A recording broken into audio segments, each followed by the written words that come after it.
Hi guys, update sa sapa namin dito guys. Ayan, tumaas tumaas talaga siya guys. So ayan, hanggang doon yan sa dulo. Ang lalim niyan guys, sobra. Tingnan nyo yung kawayan, lubog na lubog siya. Halos mga lahati, yung kalahati yan ng katawan ng kawayan mo. Grabe, tapos hindi siya maagos, pundo lang yung tubig guys. Hanggang doon pa talaga yan sa dulo guys. Doon malayo pa yan, ang lawak ng sapa na to. Tapos bukas maglalandfall na naman yung bagyo dito na upil sa amin. Kaya grabe na to guys. Talagang aakyat na yan dito yung tubig guys. So, pag umakyat na po yan hanggang dito guys, yan, didiretso na po yan papunta doon sa amin. Papunta na yan sa amin. Naapaw na tong sapa na to. Yung tubig na to guys.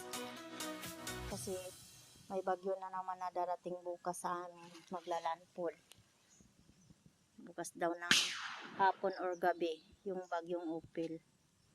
Kaya ito ang binabantayan namin guys, yung sapa na to. Pag umapaw ito, ano na to, papunta na sa amin yung tubig. Kaya update ko na lang kayo guys, kung may signal makapag-upload ako po yung video guys ng update dito sa aming lugar guys. Ayan, grabe talaga oh. Lalim yan guys, hanggang doon pa yan sa dulo. Ang lawak na ito guys, na sapa na to.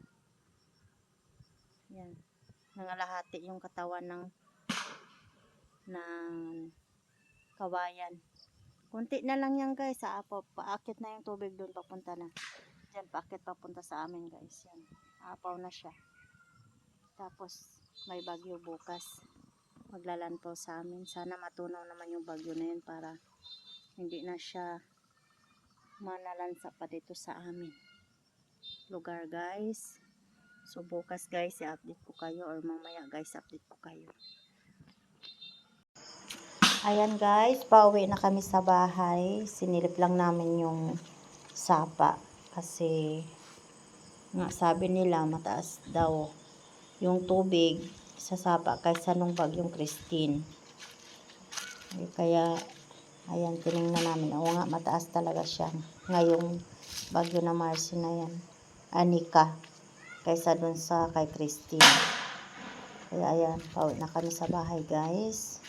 Medyo mainit naman dito sa amin, pero bukas sabi sasama na naman ang panahon sa amin dito. Kaya sana naman wala na yung bagyo na yun guys. Sana malusaw siya guys, sana talaga malusaw siya at di na siya manalansa pa dito sa amin guys.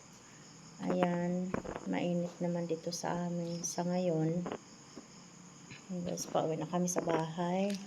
Ayan yung mga talong guys, at saka yung ampalaya. Talong sa ampalaya guys, hindi, medyo maliit pa siya. Ayan guys, so hanggang dito na lang aking video guys. Sa hindi pa nakakaalam sa aming channel, please subscribe, like, and share. Thank you, bye bye, ingat po ang lahat, God bless.